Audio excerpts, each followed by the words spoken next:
tap 7 people around you. Tap them and tell them you can trust God. You can trust God. You can trust God. Yes. Amen. Amen.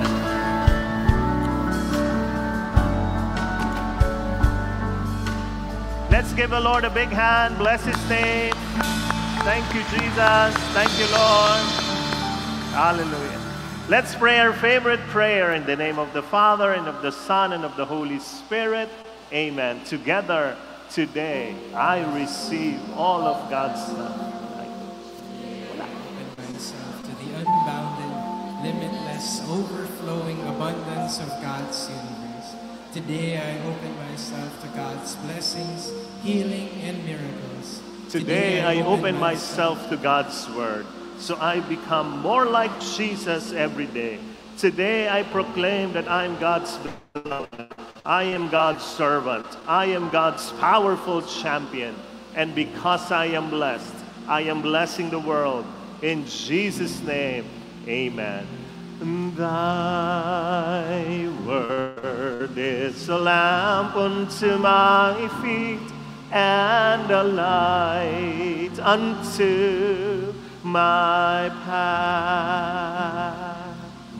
This is our last session for our series, Table Talks. As we end today, I want to go back to the topic we have been talking about before. Ano yon?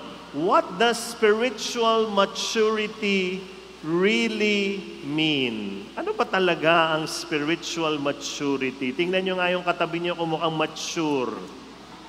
Yung mature lang, ha? Yeah. Why is it important? Because if we have the wrong understanding of spiritual maturity, we will end up building a church with wrong spirituality.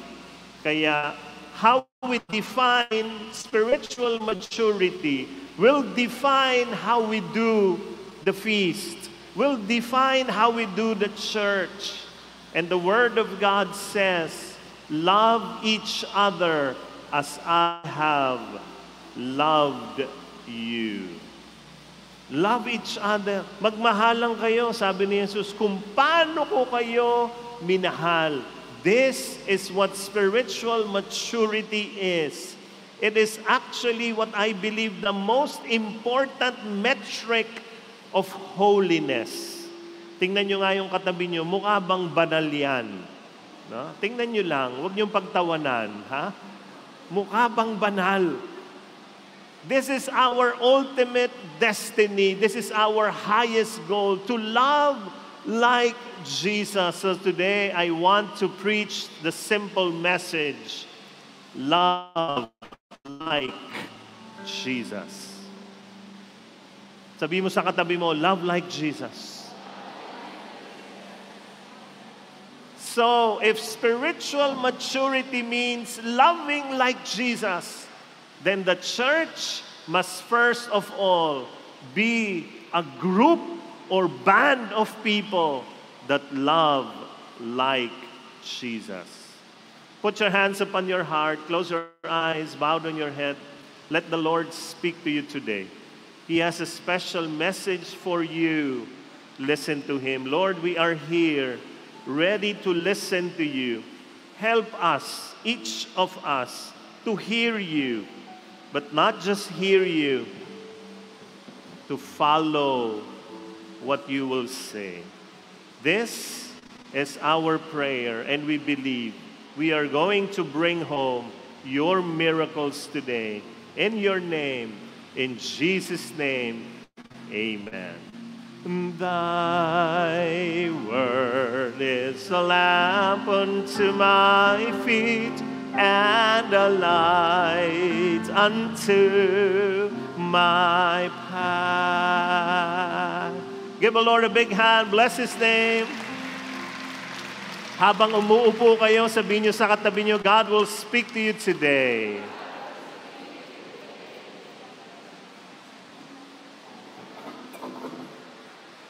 Thank you for joining us here. Kahit wala tayo sa ating bahay sa Bellevue, nandito tayo. But next week, we are going back to Bellevue again. Ha? Balik po tayo doon. Very good, very good. Thank you. Happy Chinese New Year. Pinagkakamalan ho kung Chinese. Alam niyo ba yon? Ha? Ako'y gulat na gulat nga. No? Merong Chinese couple, mag-asawa sila. Yung misis ng anak. Nung tiningnan ni Mister yung kanyang anak, nagulat siya. Chinese couple ha? Kasi yung anak na lumabas, malaki ang mga mata. Grabe, malaki ang mata. Tapos, yung buhok, kulot. So talagang yung Mister takang-taka. Tapos yung balat, maitim. So yung Mister, kamot ulo. Tapos tinanong siya nung nurse, ano pong pangalan ng anak nyo? Alam nyo ipinangalan niya? Ito, Something Wong. Ha? If the church will not be like Jesus, something wrong. Hindi pwedeng simbahan tayo ni Lord, tapos hindi niya tayo kamuka. O hindi natin siya kamuka. Yung pala yun. Something wrong. Dapat kamukha natin si Jesus. Dapat kaamoy natin si Jesus. Pareho tayong magsalita ni Jesus. Pareho tayong kumilos ni Jesus. So let me talk about the 9 spiritual signs of maturity. Number 1, you are growing in receiving the love of God. Ito ang sign ng spiritual maturity. Nagiging kamukha ka ni Jesus. Number 1, yan. Akala natin ang pagiging banal ay higit sa lahat paggawa ng mabuti. Secondary lang yon. Sabi mo sa katabi mo, secondary lang yon. Bakit? The first act of Christian life is expressed in Scripture. And Scripture tells us this. We love because God first loved us. Nagmamahal tayo kasi tayo ang unang minahal ng Diyos. This is the foundation of spiritual maturity. Kaya in every single moment or day of your life, you have to see God loving you. And once you see God loving you, you are going to change. Magbabago ang buhay mo. So before anything else, please allow God to love you. Sabihin nyo nga sa katabi nyo yan, allow God to love you. Second sign of spiritual maturity, you are growing in gratitude. You are growing in gratitude. If you are receiving the love of God, if that is the starting point of your journey, gratitude to the love of God is your daily fuel. Yan ang gasolina mo. Gratitude to God is the big why of your entire life. So you know you are maturing spiritually. Bantayan nyo yan, ha? If you are maturing spiritually, when you see His love everywhere and every action you make is saying thank you to that love. Nainitan ka, ay, thank you Lord. Pinapawisan ka, ay, thank you Lord. May amoy ang katabi mo, na amoy mo, thank you Lord. Diba? Nagpabango eh. Lahat ng pinaparamdam ni Lord na pag-ibig sa iyo, ang reaction mo, thank you Lord. That is a sign of spiritual maturity. Number 3, you are growing in healthy self-love. May isang pulubi, namamalimos, yung lalaki, namamalimos. Alam mo, yung mga ibang tao, iniinsulto siya. Hindi siya pinapansin, tinatakbuhan siya. Pero itong pulubi, maganda ang self-love niya. Kahit pulubi, Hindi naiinis sa mga hindi nagbibigay. Hindi naiinis sa mga nang-iinsulto. So one time may hiningian siya, pulubi, mamalimos. Sabing ganun nung hinihingian niya, sinimangutan siya. At sabing ganyan, alam mo ba, illegal ang pamamalimos. Alam mo, sagot niya, yung pulubi, maganda ang self-love. Sabi ng pulubi, ay, hobby ko lang po ito. Collecting coins. Coin collector po ako. Ganda nung self-love. Healthy ang self-love niya. Healthy self-love is foundational.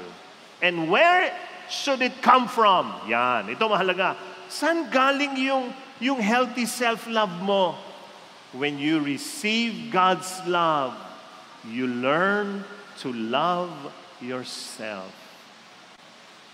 Tingnan nyo nga ang sarili nyo. Sige po, tingnan nyo sarili nyo. Tingnan nyo mata nyo. Parang mahirap, di ba? Mahal mo ba ang sarili mo? Kung hindi masyado, you have to receive the love of God first. And then, believe me, you are going to love yourself more. Spiritual, mature people like themselves. Put your hand up on your heart. Sige, everybody, sabihin nyo nga ito, I like myself. I love myself. Amen? Sana gusto nyo sarili nyo. Sana mahal nyo sarili nyo. Tanggapin mo ang pag-ibig ng Diyos. You are going to have a very, very healthy self-love. Those who love themselves, they celebrate their uniqueness. They realize that God created them wonderful. Oh, isa pa. Put your hand up on your heart, everybody. Sabihin nyo nga ito, I am wonderful. Ay kailangan may ngiti. I am wonderful. I am beautiful. I am amazing. Tapikin nyo yung katabi nyo, sabihin nyo, you are amazing. Very, very important ang self-love. Saan galing? Sa pag-ibig ng Diyos sa akin. Kaya minamahal ko ang aking sarili. Number 4, sign of spiritual maturity. You are growing in freedom. You are growing in freedom. Jesus is so committed to set you free. He is committed to set you free. Actually, he said when he read Scripture in a synagogue, part of his mission in life, he said this, to proclaim freedom for the prisoners. Ay, mission ng Diyos ito. Question. Itong Lenten season, sino sa inyo ang nag-abstinence, nagsasacrifice? Sige nga, taas mo ang kamay. Meron kayong abstinence, sacrifice. O, sino sa inyo rito nagdesisyon, buong Lent, hindi ako kakain ng matamis, sweets. Sige, taas ang kamay, huwag kayong mahiya. Ayan. Anak, taas mo kamay mo. Ayan, okay. Sino sa inyo rito nag-decide ngayong Lent, no soft drinks? Ayan, grabe. Oh, very good. Sino sa inyo ngayong Lent, hindi ako iinom ng milk tea? Ayan, okay. Sino sa inyo, hindi ako kakain ng karne? Ayan, yan yung mga walang pera talaga. Walang pambili. Ay, may sakripisyo ka. Ito ang tanong, why fast? Why abstain? Bakit kaya pag Lent? Magugulat kayo sa sagot. Kaya mo pipigilin ang sarili mong kumain, uminom, sacrifice, because it will make you free. What? Ha? Pag hindi ko ito ginawa, free. Hindi nga eh. Parang naka-ano ko, posas eh. Gusto kong kunin at isubo. Tapos, free. Yes. Free from the things that we will never bring to heaven. Mga bagay na alam mong di mo dadalin sa langit. Fasting actually, abstinence, they prepare us for death. Kasi wala ho tayong dadalhin dito sa langit. Mas maganda ang mga bagay sa langit. Kaya, tingnan niyo ako, bumitiw-bitiw ka na. Dahan-dahan. O, hawakan niyo yung kamay ng katabi niyo. Sige na, huwag kayong mahiya. Hawakan niyo yung kamay ng katabi niyo. Tapos yanigin mo siya ng konting ganon. Tapos sabi mo sa kanya mga salitang ito, kapatid, mamamatay ka rin. Ha? Mamamatay ka. Di ba? Wala kang dadalhin. Wala. Number 5, you are growing in deeper trust. Let's do an experiment. Sabayan niyo ako dito, ha? Alam niyo ba na ang aking mga jokes ay viral? Sobra. Lahat ng makakasalubong ko, karamihan, hindi ko makakalimutan yung patawa mo. Ganon. Minsan pare, lalapit sa akin, sasabihin sa akin, brother, nakakatawa yung ano mo, yung binyag, yung iba-iba pangalan, wala tuloy signal. No? Ewan ko, naaalala nyo, ang dami kong jokes, viral. Okay. Paano naman, itong experiment ko, paano kung ganito na ang mga jokes ko sa talk? Papakinggan nyo pa kaya ako? O paniniwalaan? Joke number 1. Are you ready? Anong ibig sabihin ng FR sa alaksan? Tingnan nyo. Anong ibig sabihin ng FR sa alaksan? Ito ang sagot. Faint reliever. FR. Faint reliever. Okay. Second joke. Paano kung ang robot ay gawa ng isang scientist na Bisaya? Tapos tinanong siya, what is your name? Ang sagot ng robot ay ambot. Ha? Alam niyo ba yan? Alam niyo ibig sabihin na ay ambot? Di ko alam. Ambot. Diba? Ito. Sabayan niyo ako, ha? Gusto ko mabilis kayo, ha? Ready? Third joke. Sabihin niyo ng 10 beses ang mapagal. Ang ibig sabihin ng mapagal, nakakapagod. 10 beses. Ready, go. Mapagal. Mapagal, mapagal, mapagal, mapagal, mapagal, mapagal, mapagal. Anong apelyido ni Gloria? Arroyo.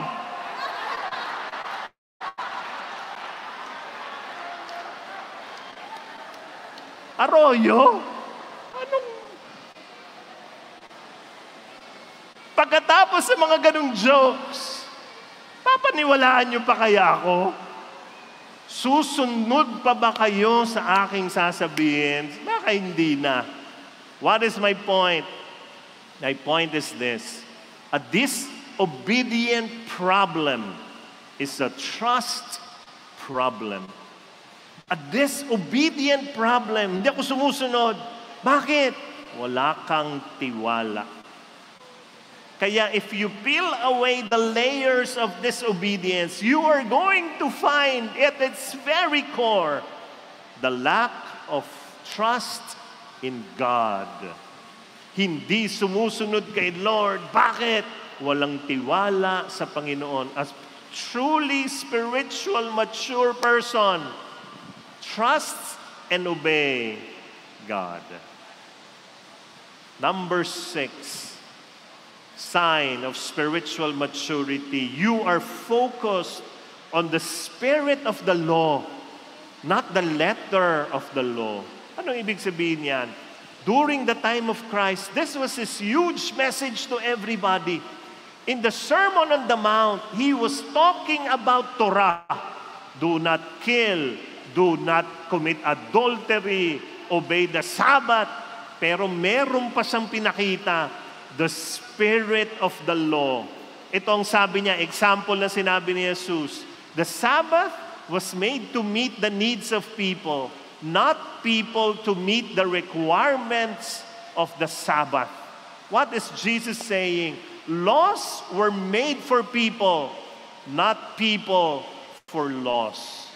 Because in God's heart, people come first, never laws. Question. Tingnan niyo po ako, mahalaga to. Is there a case when church leaders need to ask a member to leave? Huwag ka na dito. Meron ho. Pag-uusapan natin sa next series. Bakit pinapaalis yung mga miyembro na to? When their sin is so dangerous and their sin will put harm to others. Pinapaalis na yan. Ha? Para alam nyo na hindi, sige, tanggap natin lahat. Kaya lang, pag itong kasalanan niya ay naapektuhan na kami at delikado na kami, pinapaalis natin yung mga yan. Okay? Number 7, you are finding God in the ordinary. God encounters should overflow outside the church, outside the feast. Hindi pwedeng sa religious gathering mo lang nararamdaman si Lord. Ang spiritual mature person, you see God everywhere. Nagluluto ka, andyan ang presensya ni Lord. Nagtatrabaho ka sa trabaho, andyan ang presensya. Nakikipagkwentuhan ka sa kaibigan, tumatawa. God wants to meet you in the ordinary. Sabihin nyo sa katabi nyo yan, God wants to meet you in the ordinary. Number 8, you are growing in humility. Humility is the mother of all virtues because it opens you to the love of God. If you notice, everything circles back to the numbers 1 sign of spiritual maturity. What is that? Receive the love of God. Humility, my dear friends, is acknowledging your brokenness before God. That is what humility is. Humility is admitting to the Lord that you are desperate for His grace. Humility is the only antidote to self-righteousness. Para hindi tayo judge sa mga tao if we become very humble. And finally, the ultimate mark of spiritual maturity is this. You are growing in selflessness. You grow in selflessness. You know, self-sacrifice is the greatest sign of holiness. It is giving without expecting something in return. Who are mothers here? Can I see the hands of mothers? Huwag niyong bababa ang kamay niyo, mga nanay. May tanong ako sa inyo. Nung nasa tiyan pa lang ninyo mga anak niyo, mahal niyo na ba sila? Yes? May ginawa na ba silang mabuti sa'yo? Wala pa. Pero mahal mo na. Di ba? Inaalagaan mo na. It is giving without expecting anything in return. That is what selflessness is. So if you want to look at your life, am I really maturing in the Lord? Nagiging kamukha ko na ba si Jesus? Nagmamahal na ba ako pareho ni Jesus? Tingnan mo kung marunong ka na mag-self-sacrifice. Because self-sacrifice is rooted in a profound trust in the love of God. Feasters, look at me. Can I ask you to look around and see if you can see servants around? Tingnan nyo sa likod. Ayan, baka katabi nyo sila ngayon. These people are serving us. Sila, grabe ang sakripisyo. Alam niyo ba kung anong oras sila pumunta rito? Napakaaga. Sinasabi ko to sa inyo palagi, we have intercessory ministers who are praying over your chairs. Dinadasalan yan isa-isa. Anong dasal nila? Lord, itong uupo dito, buksan mo ang puso, yakapin mo. Itong uupo dito, ganun. Tapos biniwisi ka ng holy water. Tapos pag alam nila na yung feeling nila ang uupo dito, makasalanan, basang-basa yan. Nabasa ka ba? Ha? Sacrifice. Ginagawa nila yan. Ako kakadating ko lang. Sila ilang oras na dito. Bakit? Nakikita nila na we want to grow in service, we want to grow in spiritual maturity, sakripisyo. Kaya palakpakan natin ang mga servants of the Lord. Thank you. Because you trust God, and then that is what you do. Yun ang signs, the 9 signs of spiritual maturity. I repeat, why is it important to define the 9 signs of spiritual maturity? Ito po ang sagot, because it will define the church that we build. Yun.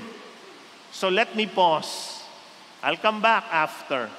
Let me call Lelaine, my wife, to interview, and I want you to listen to this couple. They are going to bless you. You don't even know who they are. You just see them at the feast walking around. But let them bless you with their story. Lelaine. Thank you, Arun. Morning.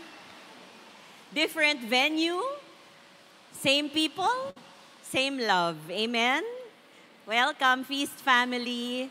So we are finishing the series today, and to those of you who were with us for the many weeks that have passed, you know that may mga pinaakyat tayo. Ito special tong series na to, no? Nagustuhan nyo ba na meron tayong nakikinig from the Feast family, diba? So there was Joy Cancio who came here with us, and there was Team Agos who graced the stage a couple of weeks back talking about their journey in the feast. And so today, we close this series with a very special couple that we would like you to meet.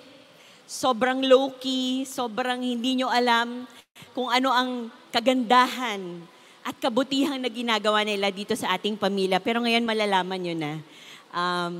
Arun was saying this is a place of service and love. And so these two are servants par excellence.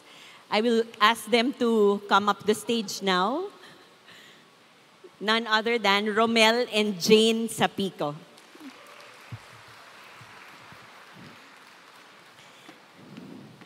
May ani-anino ang asawa ko kanina. Kaya finorward ko yan kasi baka si Romel din. May ani-anino. Good morning po. Good morning, Jane. Good morning, Romel. Good morning po. Tama ba kami? Yan. Uupo kami, okay lang. So, talagang sa tent pa tayo, no? Hindi... Mas malakas ang kaba. Mas malakas ang kaba kasi mas malaki. So here we are. We would like to know, parang kung titingnan ko kayong dalawa, back and compared to the many years that we've shared, parang grabe, no? Saan na ba tayo nakapunta at nakarating? Ever since the day that we met, and you found the feast. Kwento nyo naman sa amin yun, Romel, Gian. Actually po, kung babalikan ko yung mga panahon na nagsimula kami sa feast, I believe at naniniwala po ako na nilid po kami talaga ng Panginoon na mapunta dito sa The Feast. Kasi po, ito pong feast na kuha ko ang information sa larong badminton. I'm playing badminton with my clients, and nagkataon po doon sa laro ng badminton, one of the player is si Bro Bebot, who naka-attend na ng The Feast. So siya, in-invite niya kami mga naglalaro ng badminton. Knowing Bro Bebot, magaling po talaga siyang magdala ng tao palapit kay Lord. So, since kliyente ko po siya at inaay ko rin po magkaroon ng maraming project sa kanya, hindi po ako po pwedeng magsabi ng no. Kasi gusto ko pong magkaroon ng relationship sa kanya because of networks. So basically, yun po talaga yung unang purpose ng pagsabi ko sa kanya ng yes. But at the back of my mind, wala po talaga akong planong umattend. At during that time, may mga pinagdadaanan din po kami, and even si Jane. Anong year to, Jane? 2011 sila nag-meet. 2012 kami napunta sa The Feast. 2012. Opo. Good morning po pala sa lahat. And then during that time po, nagkasakit ang mother ko. So pumunta kami ng Cebu, and then during her last breath, ang request niya lang talaga sa aming mag-asawa is maghanap ng simbahan na pwedeng magsimba. Siguro dahil kasi nung boyfriend-girlfriend pa lang kami, hindi na kasi kami nagsisimba dahil magkaiba kami ng religion. And then hanggang sa nag-asawa kami, hindi na namin naalala na kailangan talaga namin ng simbahan. So wala talaga. So ang dami namin pinagdadaanan na sabi pa nga niya hindi daw niya alam na halos gusto ko na mag-give up sa marriage. So hindi pala ganun kadali. And then after noon, nag-usap kami mag-asawa, we came up with 3 choices. Since nga magkaiba kami ng religion. Ang request po ng mother niya, nung naandun po na nakaratay po yung kanyang nanay bago po mamatay, nag-request po talaga na maghanap po kami kung ano man po ang religion na gusto namin, kahit ano. Kasi nga po, ang mother niya is a born again and the husband of ng kanyang mother is a pastor sa born again po. So, since si Romel, lagi niya naririnig ang the feast, sabi niya sa akin, sige, unahin na natin ang the feast kasi neutral. So sabi ko, sige, second ako naman. And then third, sa'yo. So yun yung Sundays na ginawa namin. So eto na nga, pumunta kami ng first Sunday. So nag-church hopping kayo? Nag-church Yes po. Yun talaga yung decision namin. And then, nagpunta kami sa Festival Mall. And during that time, ang preacher ng builder na was Bro Arun. And then, ang worship leader was Bro Velden. And then, yung experience talaga namin was really wonderful.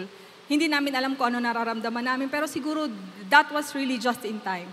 And then, next Sunday, syempre pumunta na kami sa second option namin. Kaya lang, nung nandun na kami, kalagitnaan pa lang, grabe yung, hindi mapakali talaga yung kalooban namin. And then, hindi man kami nag-uusap, nagtitinginan lang kami. Para nag-uusap na yung isip namin na, alam na natin kung ano yung gusto natin. Hindi na kami napunta sa third option. Automatic ang decision namin was to really go back to feast na. Kaya nung next Sunday, pumunta na kami sa feast. And yun na, everything became magical after that. So in 2012, you were there at Festival Mall. Sino po yung mga nandun sa Festival Mall? Ay, palakpakan. Tanda na natin.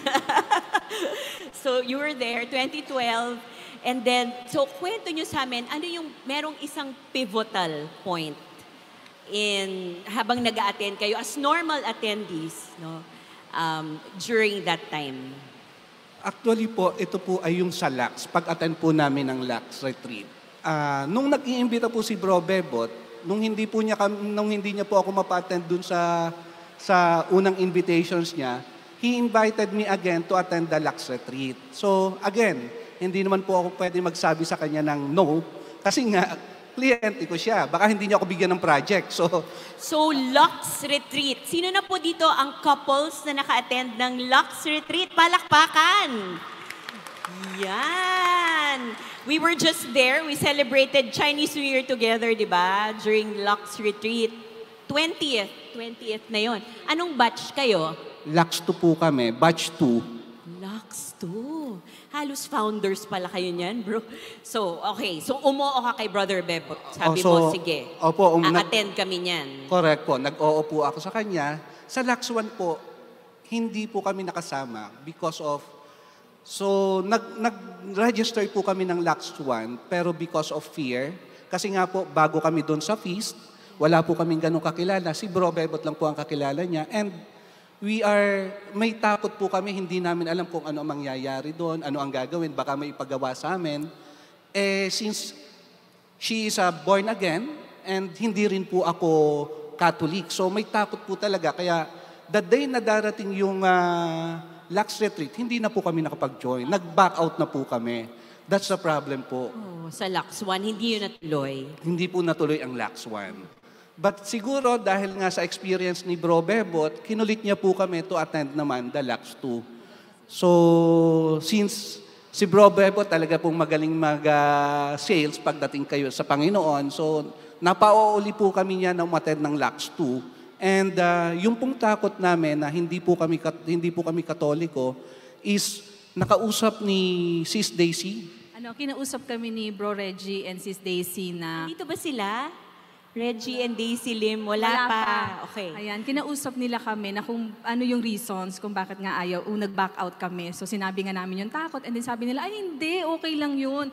Hindi dapat yun maging hindrance. As long as mag-asawa kayo, ang couples retreat ay open to all couples.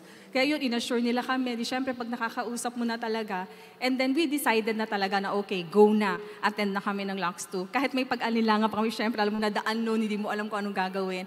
Pero nung pag-attend namin ng LOX 2, grabe.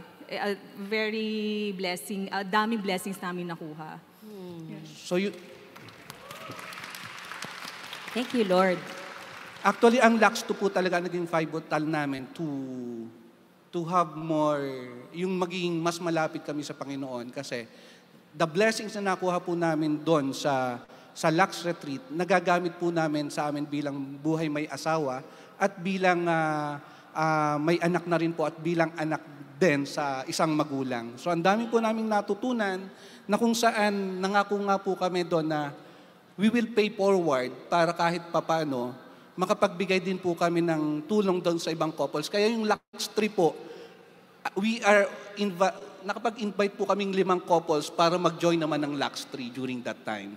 So sa sobrang blessed po namin, nag-invite po kami ng maraming couples, ng mga young couples din po, para mas makapag-journey po sila ng mas maayos at mas maintindihan po nila ang mga pinanggagalingan ng buhay ng bilang may asawa.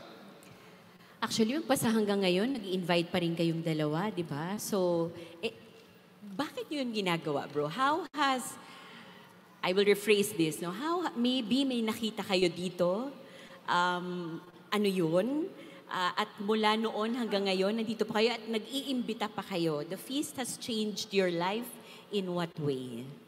Ako po, marami pong bagay sa akin na nagbinago ng The Feast. Personal po, unang-una, is yung faith ko bilang Catholic. Since INC po ako, handog po ako. Pag sinabi pong handog sa INC, pagkabata mo, iaalay ka as Iglesia ni Cristo. Ihahandog ka ng iyong mga magulang. Ang nanay ko po is an INC up to now, naandyan siya, nakikinig siya. So, Hi, Tita Lita. yung faith ko po is lumalim, naging deeper because of the feast. And after 3 years po, nag-isip po ako noon na magpa-convert sa Catholic. But during that time, hindi po siya naging madali para sa akin. There's a lot of pull back and kung tutuloy ko po ba siya o hindi. During that time po kasi, nung nag-iisip ako na magpabinyag ng Katoliko at yakapin ang faith being Catholic, naando naman po yung mga issues sa simbahan na napakarami na Oo. dito po sa atin sa Catholic yung pong mga nababasa sa internet kasi nga po I want to deeper my faith. So nagbabasa ako ng mga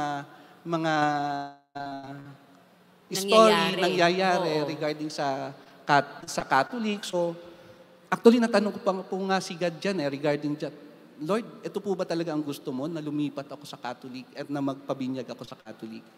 So may pag-aalinlangan po ako during that time, ang dami po. But God impressed me na hindi naman yung mga tao na yan ang ipe-praise mo, hindi naman sila ang sasambahin mo, pero ako.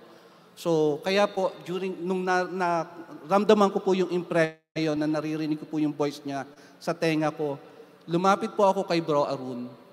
So, I asked Bro Arun noon po at nanghihingi din po ako ng guidance. And isa lang po ang tanong sa akin ni Bro Arun during that time. Ang tanong niya lang po sa akin, bakit ba gusto mong magpa-convert sa Catholic? At isa rin lang po ang sagot ko at maliwanag naman po mula sa puso ko na during that time na nagde-discern ako kung magpapabinyag ako bilang Katoliko, ang isa pong biggest reason why is naiingit po ako sa inyong lahat pag pumipila po kayo. Parang gusto ko rin pong makipila nung panahon na yon, yung i-receive. Saan? Yung pong pagtanggap po ng pagtanggap kay Jesus through the Eucharist po, yung Eucharist celebration. So naiingit po ako, gusto ko talagang pumila noon.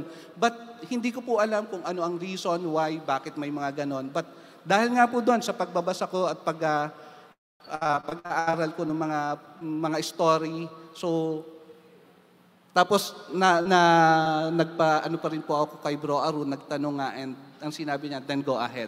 Nung sinabi ko po na gusto kong tumanggap ng gusto kong tanggapin si Jesus through the Eucharist celebrations. And yun po, nagpabinyag po ako and marami po Uy, akong... bago ka nagpabinyag, nag-aral ka ng husto, nagkatekisis Opo. ka, adult catechism. Correct po. Nag-adult catechism po ako dito sa San Roque, sa Alabang, under kay Tita Merly. Tandang-tanda ko po yun. Ilang linggo po ako nag-catechism. Pumunta po ako doon,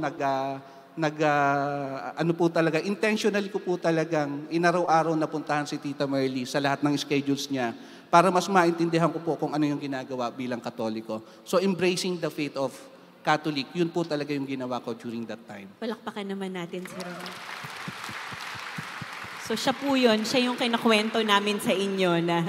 And I just want to point out before Jane shares her story na we're talking about spiritual maturity, right? And you see, part of that, yung struggle, Romel wrestled with the Lord, with all the things going on, no? Sabi niya, parang tinatawag ako dito, pero ganito, pero tingnan niyo, saan pa rin siya pumunta? Basta daing siya kay Lord, tanong siya kay Lord, and that's one sign, no? That's the first sign, no?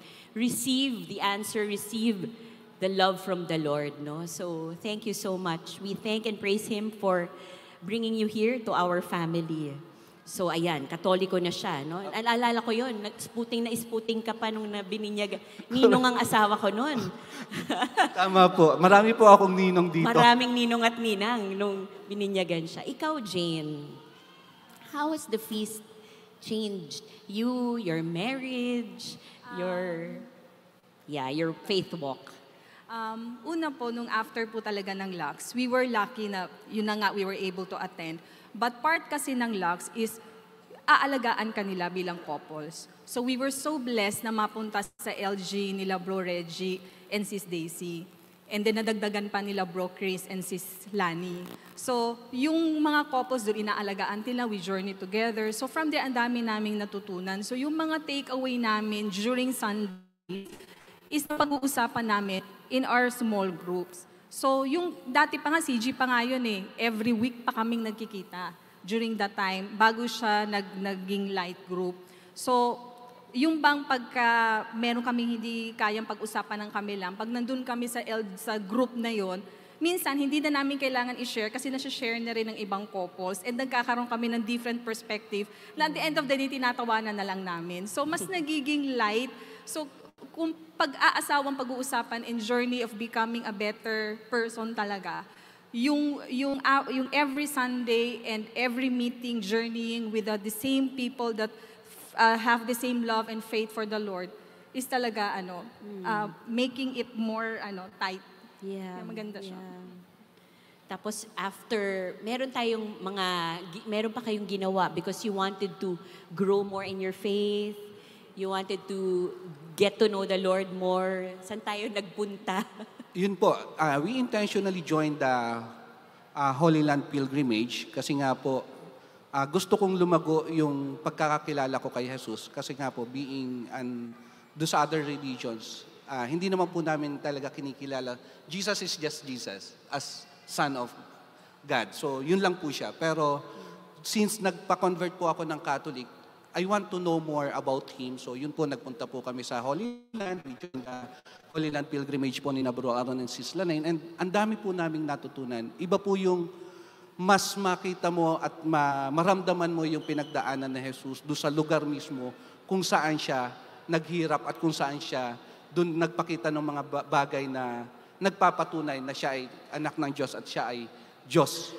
So yun po talaga ang malaking learnings na nakuha ko at nagpatibay po ng aking Catholic faith because of those mga pilgrimage na sinamahan po. And we also attended, we joined also on the Marian pilgrimage because of Mama Mary. Ako po personally gusto kong malaman, maintindihan si Mama Mary. Kasi nga po, again, Mama Mary is not there as doon sa kinalakihan kong religion. So, because of the Marian pilgrimage, namulat po ako, ang dami pong learnings at nakakatuwa po. Marunong na po akong mag-rosary. Dati po, hindi ako marunong mag-rosary.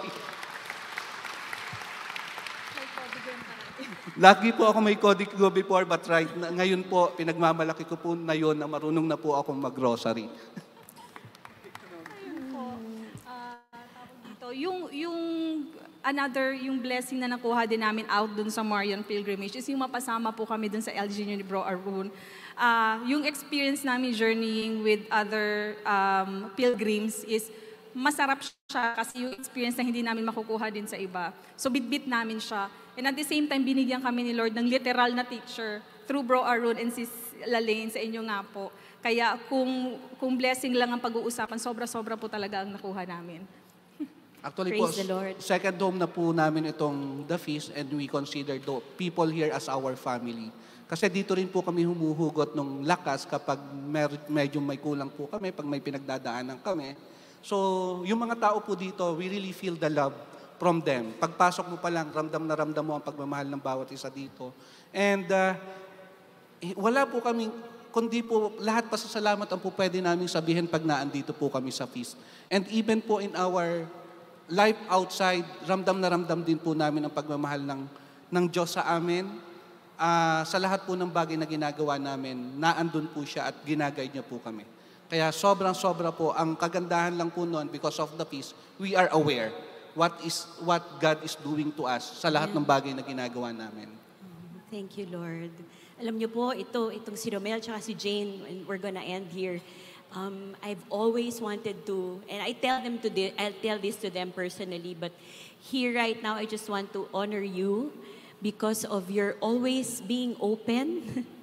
yung pag nagpipilgrimage kami, bakit ganun? They're always open. They were so humble to know more about the God we serve, the God of our lives, the God who moves in their lives, always ready to receive.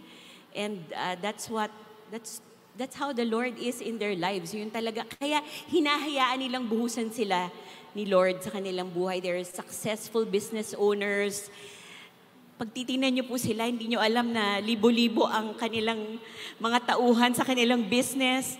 They also serve in the Rotary. They are so active in this civil organization. But, and then, you look at them and you see, wow, kaya pala.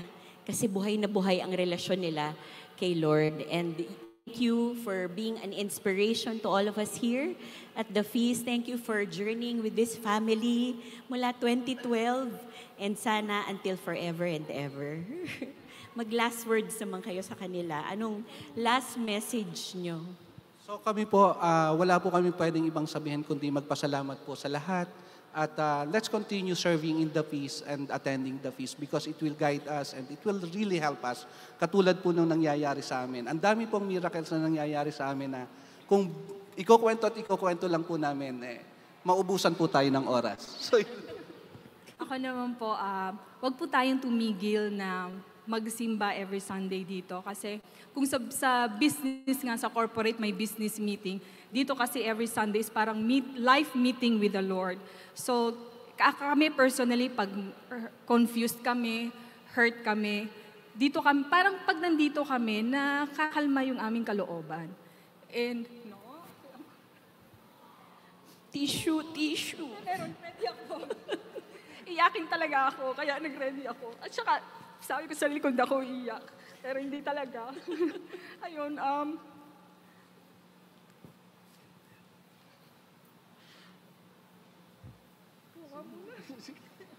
basta pag may pinagdadaanan. wala naman tayong pinagdadaanan ngayon, ha? Para bang pagka sa praise and worship, sa talk, at saka sa mass, hindi pwedeng hindi ka kausapin ni Lord. Kaya pagka, diba, ang buhay talaga is full of colors. And it's always not at its best. So, every time na pumupunta kami dito every Sunday, it reminds us how God loves us at kahit anong nangyari, mahal ka niya eh. So, tutulungan ka niya. It's just that, yun lang, isasubmit mo din talaga yung sarili mo para mapunta ka niya sa radar niya at madali ka niyang hilahin or yakapin.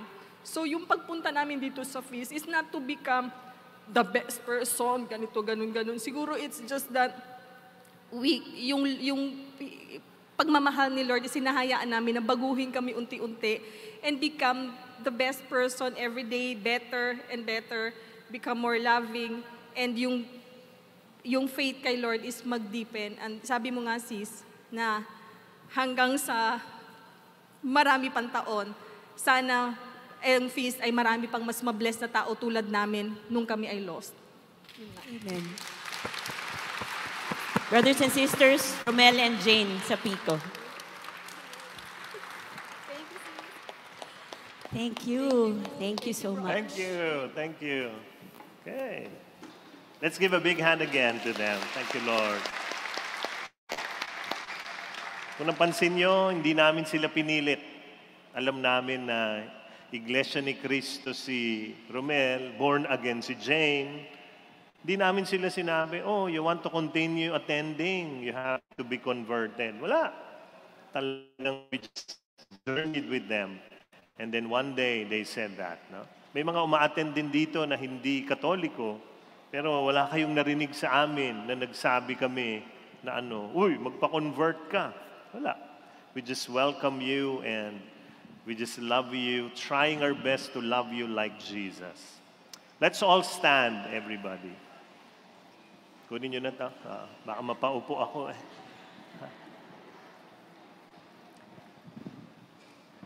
Let me tell you a story in the Bible. Alam na alam nyo na to. One day, a group of angry, holy people threw a woman at the feet of Jesus. Naalala nyo yung kwento? Di ba? Tinapon yung babae. Tapos sabi nitong mga galit na mga banal na mga tao, we caught this woman in the act of adultery. And the law of Moses says, we should stone her to death. Yun ang sabi. Sige, bigyan mo na ako ng magandang background. Na-imagine nyo, tinapon sa paa ni Jesus. Tapos, ang sabi sa salita ng Panginoon, batuhin to hanggang mamatay. Yun po ang batas noon. Imagine mo kung yan pa rin ang batas ngayon. Kung yan pa rin ang batas ngayon na pag nahuli kang nangangalunya, babatuhin ka, ay sa dami ng araw-araw sa kalye ng Pilipinas, batuhan na. No? Hindi yun ang sinabi ni Jesus. Alam niyo ang sinabi niya? He said to everybody, the holy people gathered in front of a sinful woman, Jesus said, he who has no sin, cast the first stone. Kung sino man ang hindi gumagawa ng kasalanan, batuhin niyo to. And everyone left. Alis. Then Jesus looked at this sinful woman, and Jesus said two powerful things to her. Gusto ko tingnan niyo, hindi lang yung sinabi ni Jesus. Gusto ko tingnan niyo yung sequence ng sinabi niya. Kasi napakahalaga nung sunod-sunod niyang sinabi. Ito ang sabi ni Jesus sa makasalanang babaeng ito. Neither do I condemn you. Go, and from now on, sin no more.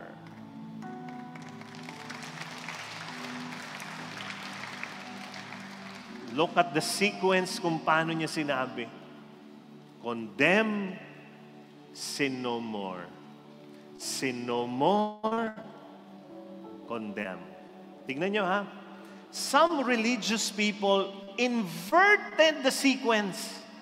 Sabi ng mga religious holy people, sin no more, and God won't condemn you. Yun yung flow nila. Si Jesus, iba. Kay Jesus, baliktad. Before she repented or rehabilitated herself, Jesus already loved her as is, where is. Jesus knew, alam na alam ni Jesus, magbabago lang ito sa pamamagitan ng pagmamahal ko. Hindi pwedeng baliktad. Hindi yung magbago ka, hindi kita i-condemn. Kay Jesus, hindi. I will not condemn you. Go and sin no more. He knew that His love is the only cure for this woman. And our churches should love that way. Ganun yung flow. Sadly, some religious people have 3-step process in welcoming members. Nakakalungkot. At ito yun. Believe, behave, belong. Ganyan dati ang ating community. Many, many years ago. Yun yung tatlong believe, behave, and then you belong. Believe first in the right doctrines. And then you have to behave by their moral choices. Then you will belong. My dear friends, it is very, very important to believe in the right doctrines. It is very, very important to behave morally. Huh? But that kind of a flow will bring others away to Jesus. So let me announce this. Here at the feast, we follow the 3-step process of Jesus. Are you ready to hear that? Ready? This is how we do it here. Belong, believe, behave.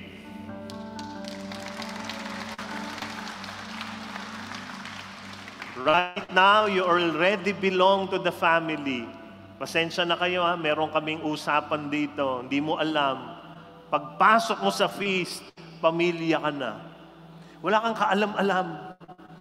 Kala mo, pinilit ka lang ng kaibigan mo, o kaya gumawa ka ng schedule, pupunta ako dyan. Pagpasok mo rito, you belong already.